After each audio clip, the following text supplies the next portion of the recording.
The last chance gas and go sat alone on the edge of the Nevada desert, like something the highway had forgotten. It squatted beneath a buzzing neon sign that had lost the G in gas 3 years ago, leaving it to advertise as and go to the trucks and travelers who rolled through at all hours of the night. Behind it, the high desert stretched out flat and dark and endless, dotted with sage and shadow and the occasional pair of coyote eyes catching the light. Tomas Reyes had worked the graveyard shift for 8 months now, ever since the diagnosis had made the days too hard and the nights too long. Stage 3, the doctor had said, like it was a destination on a map. Stage 3, and the treatments that might buy him time weren't covered by the insurance he'd paid into for 40 years. So he'd taken this job, 12 hours on his feet, midnight to noon, selling coffee and cigarettes and lottery tickets to people who were just passing through. 62 years old, 31 years teaching high school history, 2 years since Elena died, and now this, a gas station in the middle of nowhere, a cash register that stuck on the fives, and a pain in his gut that never quite went away. The coffee maker gurgled behind him, finishing its third pot of the night. Tomas had learned to make it strong. Truckers liked it that way, and so did the occasional lost tourist who stumbled in at 3 a.m., looking for directions to anywhere but here. He poured himself a cup in the mug his students had given him 20 years ago, the one that said "World's Best Teacher" in faded gold letters, and settled onto the stool behind the counter. The bell above the door chimed at 2:47 a.m.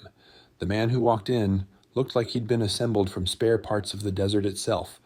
Weathered skin, gray beard, streaked with white, eyes the color of sun-bleached stone. He wore a leather vest over a flannel shirt, patches covering the chest and back. "High Desert Riders, Emek," the biggest one read. "Chaplain," said the smaller one beneath it. He stood in the doorway for a moment, letting the cold night air swirl in around him, and looked at Tomas with an expression that wasn't quite a smile, but wasn't unfriendly either. "Coffee?" Tomas asked. "Please. Black, whatever's hottest." Tomas poured him a cup, and the man wrapped his hands around it like it was precious, like it was the only warm thing in the whole dark world. "Cold out there," Tomas said. "Getting colder."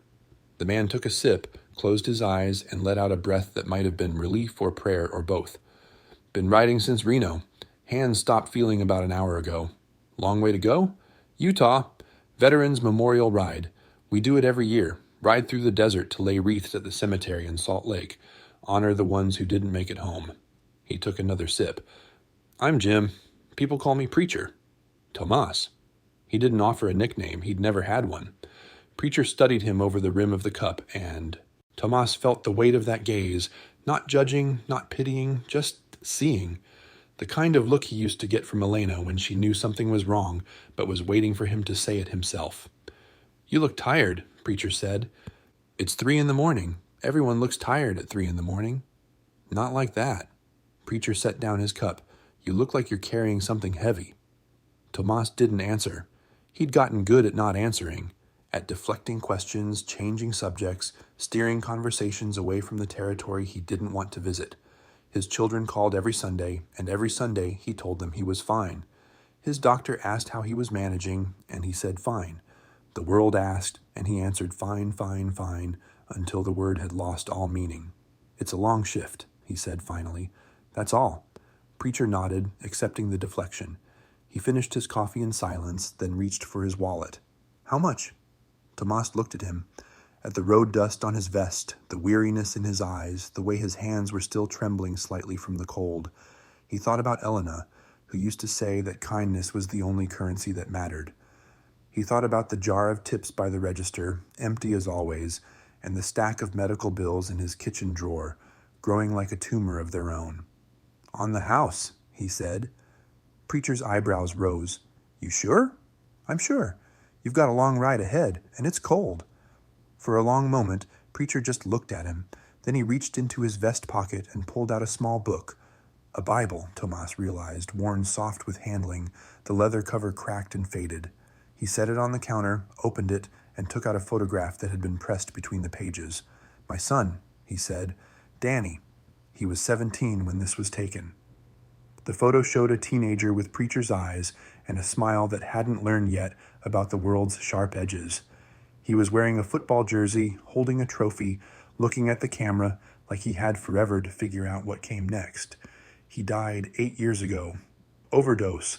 I found him in his bedroom, and Preacher stopped, his voice catching. I was a pastor then, had a congregation, a church, a whole life built on telling people that God had a plan. And then I found my boy dead on his bedroom floor, and I couldn't tell anyone anything anymore. Tomas said nothing. Some griefs were too big for words. I quit the church, walked away from everything, spent 2 years being angry at a God I wasn't sure I believed in anymore. Then I found the club, and Preacher shook his head. They didn't try to fix me, didn't tell me everything happened for a reason. They just rode with me, sat with me, let me be broken until I figured out how to put myself back together. He tucked the photograph back into the Bible and looked at Tomas. I don't know what you're carrying. You don't have to tell me, but I know what it looks like. When someone's trying to carry it alone, he pulled a card from his wallet and set it on the counter, plain white with a phone number and the club's logo. If you ever need someone to sit with you, call that number, day or night. Someone will answer.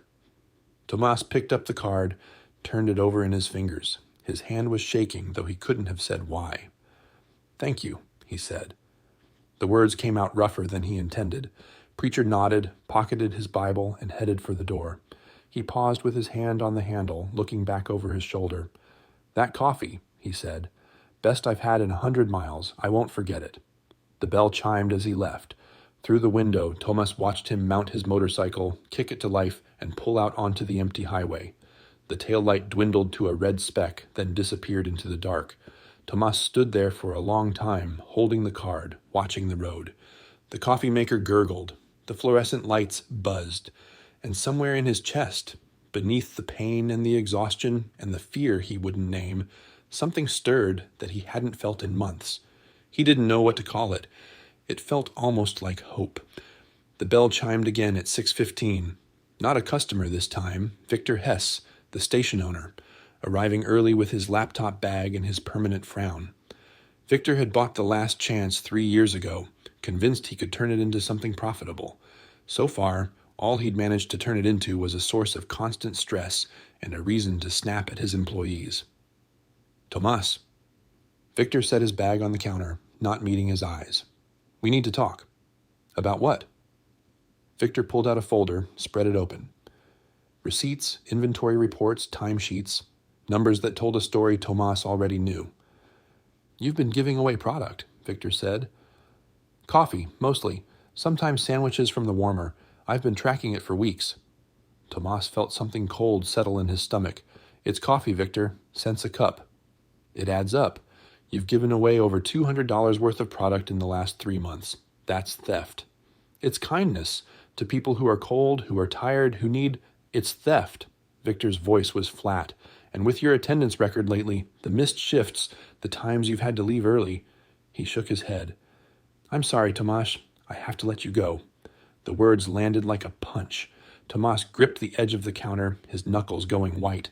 Victor, please, I need this job. I can't... I'm sorry. Victor wouldn't look at him. I'll mail your last check. Leave your key on the counter. He gathered his folder and walked to the back office, the door clicking shut behind him. Tomas stood alone in the fluorescent glare, the world's best teacher mug still warm in his hand, and felt the last piece of solid ground crumble beneath his feet. In his pocket, the St. Christopher medal Elena had given him on their wedding day pressed against his thigh. He'd carried it for 40 years, through every hard moment, every loss, every time he'd needed to remember that someone was watching over him. He touched it through the fabric, closed his eyes, and tried to remember how to breathe. Outside, the sun was rising over the desert, painting the sage in gold.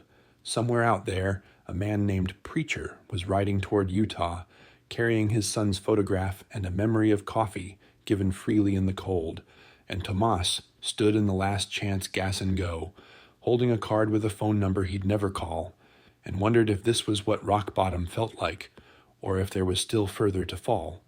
The apartment was small, but Elena had made it feel like home.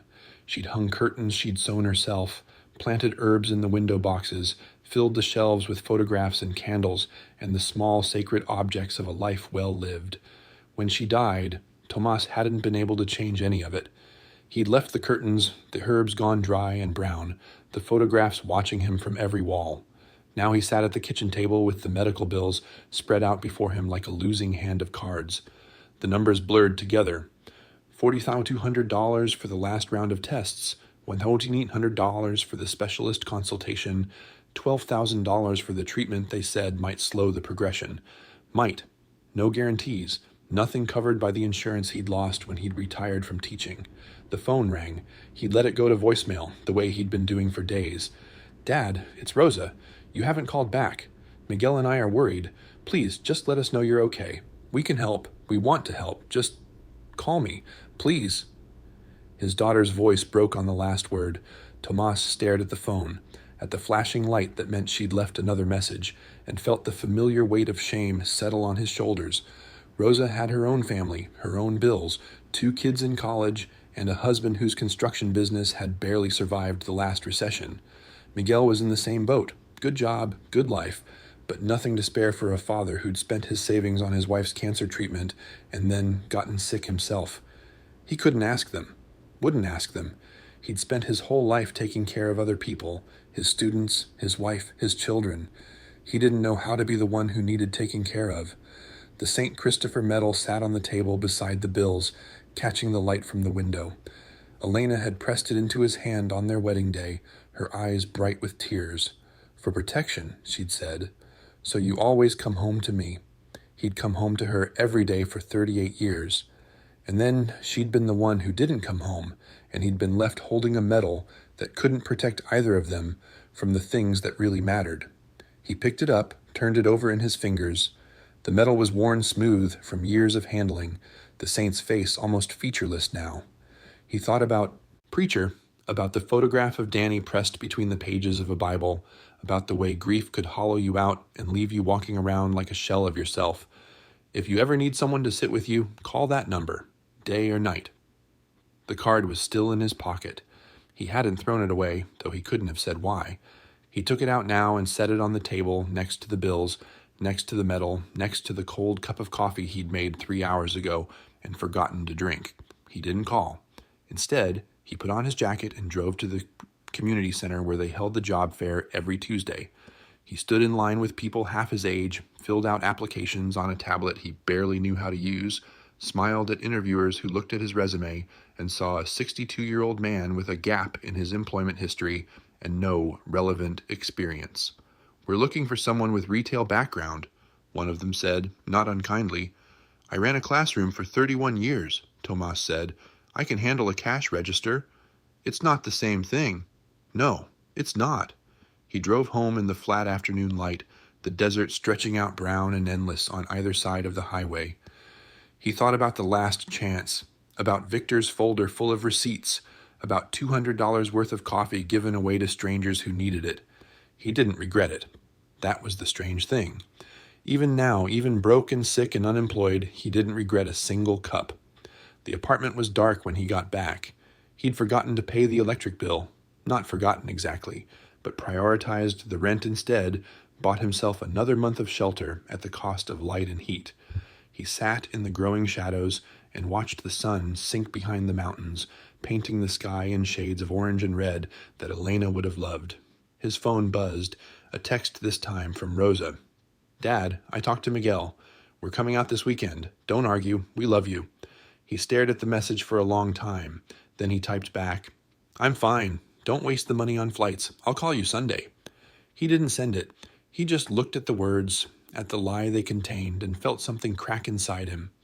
The next morning, he drove to the last chance. He didn't know why. He wasn't welcome there anymore. Victor had made that clear. But something pulled him back, some need to see the place where everything had started to unravel, or maybe just a stubborn refusal to let go of the only routine he had left. The station looked different in daylight, shabbier somehow. The As and Go sign was even more pathetic without the cover of darkness, and the parking lot was empty, except for Victor's truck and a sedan that Tomas didn't recognize. He parked across the street and watched. Through the window, he could see Victor behind the counter, talking to someone. A woman in a business suit carrying a briefcase. They were looking at papers, pointing at things, shaking. Hands. After 20 minutes, the woman left. She got into the sedan, made a phone call, and drove away. Victor stood in the doorway watching her go, and for just a moment, Tomas saw something on his face that he'd never seen before. Fear. Bone-deep, soul-crushing fear. Victor went back inside.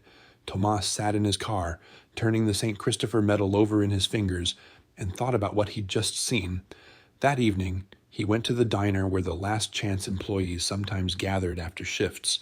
Jenny Caruso was there, 19 years old, saving up for community college, one of the few people who'd ever been genuinely kind to him during those long graveyard hours. "Mr. Reyes."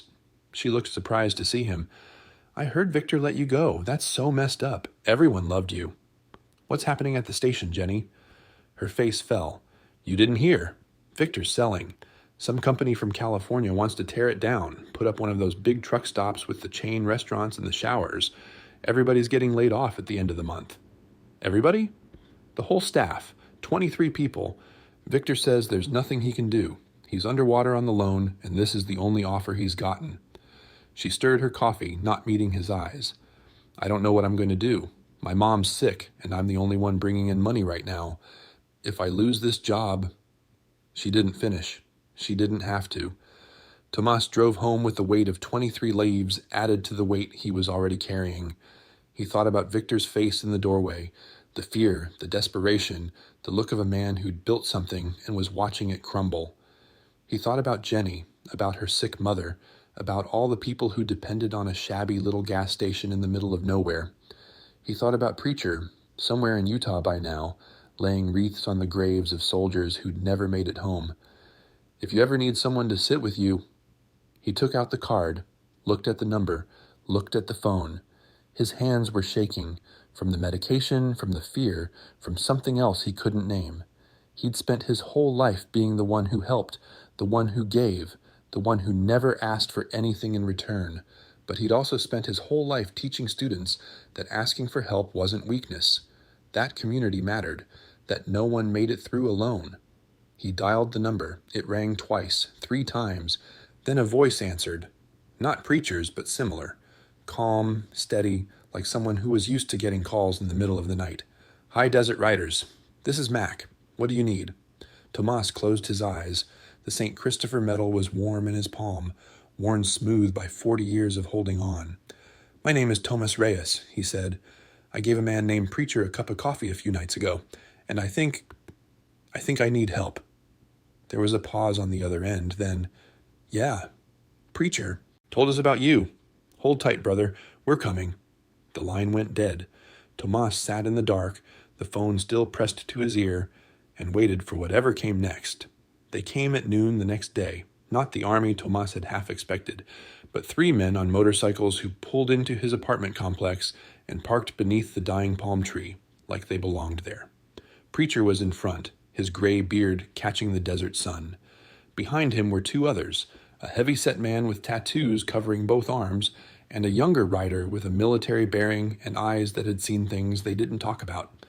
Tomas met them in the parking lot, suddenly self-conscious of his wrinkled shirt, his unshaven face, the apartment behind him with its unpaid electric bill and its dead herbs in the windows. "Tomas." Preacher clasped his hand, held it. "Good to see you again." "I didn't think you'd come. I mean, you're supposed to be in Utah." "We were.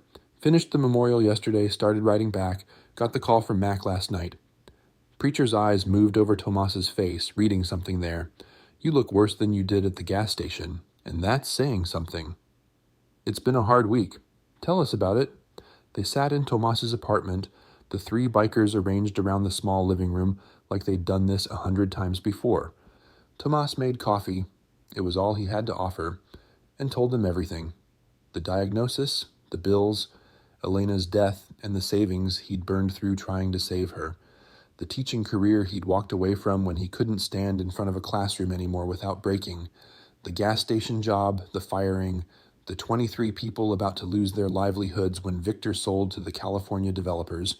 He didn't mean to tell them about Victor. It wasn't his problem. The man had fired him after all. But once he started talking, he couldn't stop. The words poured out like water through a broken dam, all the things he'd been carrying alone for months, for years. When he finished, the room was quiet. Preacher sat with his hands folded, his weathered face unreadable. The tattooed man, Mac, Tomas now realized, was studying the photographs on the wall, the ones of Elena, of Rosa and Miguel as children, of Tomas in his classroom surrounded by students who'd grown up and moved away and probably forgotten his name. "That's a lot," Mac said finally. "That's a whole lot for one man." "I'm not asking you to fix it." Tomas felt the shame rising in his chest, the familiar heat of needing something he couldn't provide for himself. "I shouldn't have called. I don't know what I was thinking. You gave me a card and You called because you needed to," Preacher said quietly. "That's what the card is for. But there's nothing you can do. The medical bills, the job, that's my problem. And the gas station, that's Victor's problem. I just thought—" He trailed off, not sure what he'd thought. Preacher leaned forward, his pale eyes fixed on Tomas. "You thought maybe you didn't have to carry it alone. You thought maybe someone would listen. You thought maybe, just maybe, there were people in the world who gave a damn about a man who gives away free coffee to strangers in the middle of the night." Tomas couldn't speak. His throat had closed around something hard and sharp. "Here's what I know," Preacher continued. "I know that when I walked into that gas station, I was 3 hours from hypothermia and running on empty. I know you looked at me and saw a human being, not a biker or a stranger or a problem. I know you gave me something warm to hold on to when I needed it." He paused. "And I know that kind of thing doesn't go unremembered, not with us." The younger writer, he'd introduced himself as Santos, an Army vet who'd found the club after 2 tours in Afghanistan, spoke for the first time. "The memorial ride, we had 200 riders this year. Most of them are still in the area, scattered at motels between here and Salt Lake.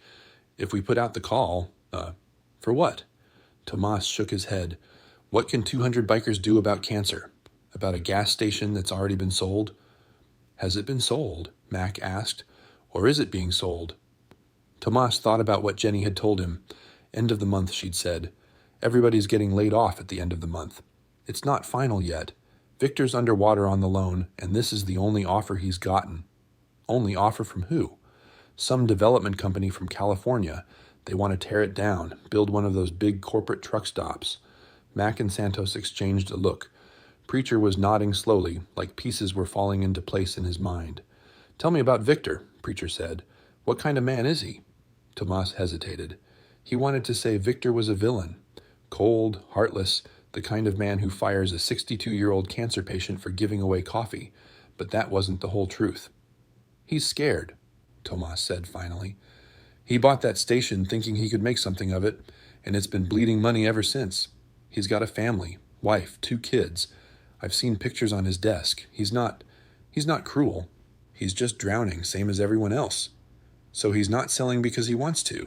He's selling because he has to." "I think so. Yeah." Preacher stood and walked to the window, looking out at the parking lot, at the desert beyond. The St. Christopher medal caught the light from where Tomas had left it on the kitchen table. "My son Danny," Preacher said, his back still turned. "Before he died, he was saving up to buy a motorcycle. Wanted to ride with me, be part of something bigger than himself. He had a jar in his room, just a mason jar, nothing special, and every week he'd put in whatever he'd earned from his part-time job, mowing lawns, washing cars, bagging groceries." He turned around, and Tomas saw something raw in his eyes. "After he died, I found that jar, still half full, $37.62. I kept it for years, couldn't bring myself to spend it or give it away. It just sat there, reminding me of all the things he'd never get to do." "What happened to it?" "I gave it to a kid I met at a rally 3 years ago, 17 years old, just lost his father to an overdose. Same thing that took Danny, just the other side of it. I gave him the jar and told him to start saving for something that mattered." Preacher's voice was rough. "That's what we do. We take the broken pieces and we pass them on. We turn grief into something that moves forward instead of standing still." He walked to the table, picked up the St. Christopher medal, and held it up to the light. "This was your wife's?" "She gave it to me on our wedding day. Said it would protect me, help me find my way home." "Did it?" Tomas thought about all the years he'd carried that medal, all the times he'd reached for it in the dark, in the hard moments, in the spaces between one loss and the next. "I don't know," he said honestly. "I'm still here. I don't know if that counts as finding my way home." Preacher set the medal down gently. "Here's what I think. I think you've spent your whole life giving. To your students, to your wife, to strangers who needed a cup of coffee at 3 in the morning. I think you never learned how to receive because you were too busy making sure everyone else had enough. And I think that's noble, but it's also lonely as hell." He looked at Mac, at Santos, at the small apartment full of Elena's things, and Tomas's grief. The high desert riders don't fix people. We're not miracle workers, but we show up, we bear witness, and sometimes, when the situation calls for it, we make a whole lot of noise. "What are you saying?" "I'm saying that gas station is the only thing keeping 23 people employed in a town that's already dying. I'm saying there's a man named Victor who's about to sell his dream because he thinks he's out of options, and I'm saying that tomorrow morning I'd like to introduce him to some people who might see things differently." "Who?" Preacher smiled, and for the first time since Tomas had met him, it reached his eyes. "The 200 riders who are currently scattered across this desert looking for a reason to stick around. They came out here to honor the dead. Maybe it's time they did something for the living."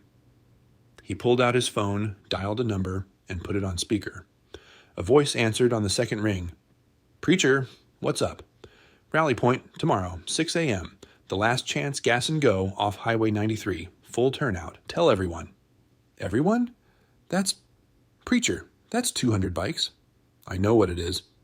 Preacher looked at Tomas, and his eyes were bright. "Tell them we've got a teacher who needs a lesson in how to receive, and a gas station that needs to know it matters."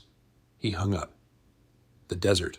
Sun poured through the windows, turning the dust motes to gold, and Tomas sat in his dead wife's apartment, surrounded by her things and his grief, and 3 strangers who'd ridden out of the desert to tell him he wasn't alone.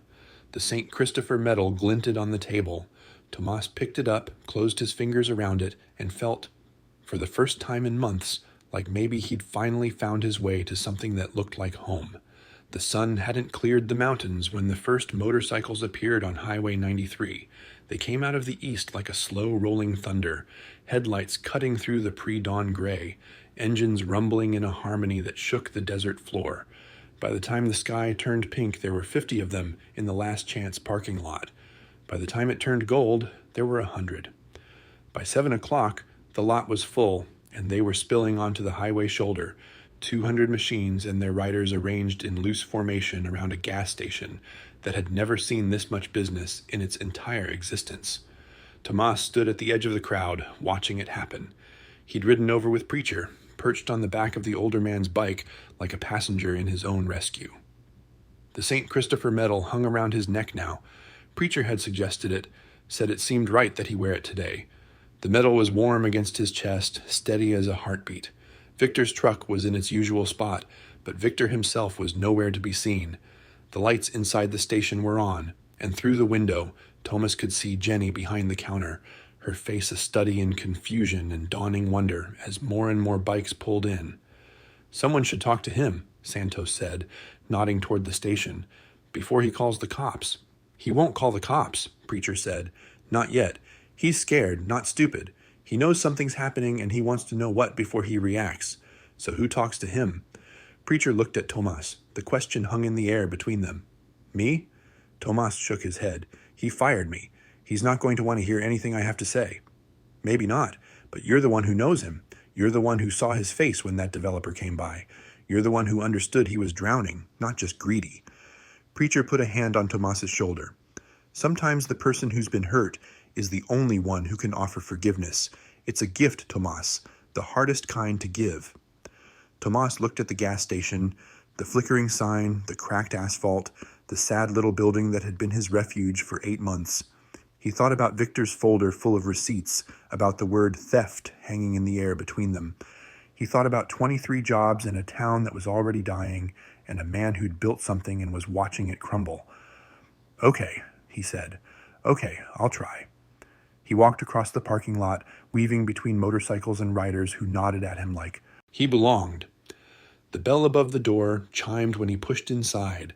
The same bell, the same sound, the same fluorescent lights buzzing overhead. Jenny looked up from behind the counter, her eyes wide. Mr. Reyes, all those bikes. Where's Victor? Back office. He's been on the phone all morning. I think he's freaking out. Tomas walked past her, past the coffee station where he'd given away $200 worth of kindness, past the rack of magazines and the cooler of energy drinks and all the small ordinary things that made up a life spent serving strangers. He knocked on the office door. Go away, Jenny. I told you. I'm handling it. It's not Jenny. Silence. Then the door opened and Victor stood there in yesterday's shirt, his hair uncombed, his eyes red-rimmed and wild. Tomas, why are you here? I told you to leave your key, and I know what you told me. Tomas kept his voice steady. Can I come in? Victor stared at him for a long moment. Then he stepped back, and Tomas entered the small office where he'd never been allowed before. It was messier than he'd expected. Papers everywhere, coffee cups stacked 3 deep, a photograph on the desk of a woman, and 2 small children smiling at the camera. Victor's family, the people he was trying to provide for, the reason he'd bought a failing gas station in the middle of nowhere and tried to make it work. I don't know what's happening out there, Victor said, his voice tight. I don't know why there are 200 motorcycles in my parking lot, but if this is some kind of threat, some kind of intimidation, it's not. Tomas sat down in the chair across from the desk, uninvited. It's the opposite, actually. They're here to help. Help with what? With you. With the station. With whatever's making you sell to those developers when it's obvious you don't want to. Victor's face went through several expressions. Confusion, suspicion, something that might have been hope quickly suppressed. He sank into his own chair like a man whose strings had been cut. How do you know about that? I saw the woman with the briefcase, the one from California, and Jenny told me the rest. Tomas leaned forward. Victor, why didn't you tell anyone you were in trouble? Why didn't you ask for help? Ask who? The bank? They're the ones calling in the loan. The town? Half of them want me to fail so they can say they told me so. My employees? Victor laughed bitterly. What are they going to do? Pool their minimum wage paychecks to buy out my debt? You could have told me. You? Victor looked at him like he'd lost his mind. You're the one giving away product. You're the one costing me money I don't have. Every cup of coffee you handed out was another drop in a bucket that was already empty. I know. Tomas reached into his pocket and pulled out the card Preacher had given him, worn now, soft at the edges from handling. But sometimes, when you give something away, it comes back. Not always in the form you expect. Not always when you want it. But it comes back. He told Victor about Preacher, about the cup of coffee at 3 a.m., about the photograph of Danny, about the card and the phone call, and the 200 writers who'd come back from Utah because a stranger had shown them kindness in the cold. They have a fund, Tomas said. Money they raise for causes that matter. It's not enough to pay off your whole debt, but it's enough to buy time, enough to renegotiate with the bank, find different terms, maybe find a different buyer who actually wants to keep the station running. Why would they do that? They don't know me. They don't owe me anything. No, but they know what it's like to lose something. They know what it's like to watch something you built get torn down. Tomas touched the metal at his chest, and they know that sometimes the only way forward is to let someone else carry part of the weight. Victor was quiet for a long time. Through the window, they could hear the rumble of engines, the murmur of voices, the sounds of a community gathering around something it had decided to protect. I fired you, Victor said finally. I called you a thief. You did. And you came back anyway, to help me. I came back because 23 people work here, and they shouldn't lose their jobs because you and I couldn't figure out how to talk to each other. Tomas stood. Come outside, Victor. Meet them. Listen to what they have to say, and then make your choice. He walked to the door, then paused and looked back. For what it's worth, I'm sorry about the coffee. I should have asked. I should have told you what I was doing and why. That was wrong of me, even if my reasons were right. Victor looked at him, and something shifted in his face. I'm sorry, too, for how I handled it. You didn't deserve that. No, I didn't. Tomas opened the door. But I forgive you. Now come on. There's a lot of people out there who want to help, and they've been writing all night. They walked out together into the morning light. The parking lot had transformed while they'd been talking. Someone had set up folding tables, coffee urns, trays of donuts that had materialized from somewhere. The bikers had arranged themselves in loose clusters, talking and laughing and drinking coffee from paper cups. Jenny was moving through the crowd with a pot, refilling cups, her face bright with something that might have been hope. Preacher stepped forward to meet them. He extended a hand to Victor, who took it after a moment's hesitation. "You must be the man with the hard choices," Preacher said. "I've known a few of those in my time. I don't understand what's happening here. What's happening is that a good man gave me a cup of coffee when I needed it, and now I'm here to return the favor. Not to him, because he won't take it, but to the place that matters to him, the place that gave him somewhere to be, when everywhere else had shut its doors." He reached into his vest pocket and pulled out an envelope, thick and heavy. "This is from the Memorial Fund. It's not a gift. We're not in the business of charity. Consider it an investment, a stake in something we want to see survive." He pressed the envelope into Victor's hands. "There's more where this came from, if you're willing to work with us. Some of our members have business experience, financial connections, the kind of knowledge that might help you restructure what you've built instead of tearing it down." Victor stared at the envelope, then at the crowd, then at Thomas. "Why?" The word came out cracked. "Why would you do this for a stranger?" Preacher smiled, and it was the same smile he'd given Tomas in the apartment, sad and warm and full of something that had been broken and rebuilt. "Because my son is dead, and I can't save him. Because there's a teacher over there who gave away $200 worth of coffee to people who needed it, and the world told him that was wrong. Because this gas station is the only thing standing between 23 families and nothing." He looked out at the desert, at the sun climbing higher, at the highway stretching out toward the horizon. "We ride to honor the dead, but the dead don't need us anymore. The living do." Victor opened the envelope. Tomas saw his face change as he counted, not just the money, but what it meant. A lifeline, a second chance, a community that had decided he was worth saving, even when he hadn't asked. "I can't." Victor's voice broke. He pressed his hand to his face and his shoulders shook. "I can't believe you. You don't have to believe it," Preacher said. "You just have to accept it. That's the hard part, isn't it? Not the giving, the receiving." He looked at Tomas as he said it, and Tomas felt the truth of it settle into his bones. All his life, he'd been the one who gave, the one who helped, the one who never asked for anything because asking felt like admitting he couldn't handle it alone. But here, in a parking lot full of strangers who'd ridden through the night for him, he was finally learning what it meant to receive, what it meant to let someone else carry the weight, what it meant to say, "I need help," and have the world answer, "We're here." Jenny appeared at his elbow, holding a coffee cup. Not just any cup, his cup. The world's best teacher mug that he'd left behind when Victor fired him. "I saved it for you," she said quietly. "I knew you'd be back." He took it, felt the familiar weight of it in his hands.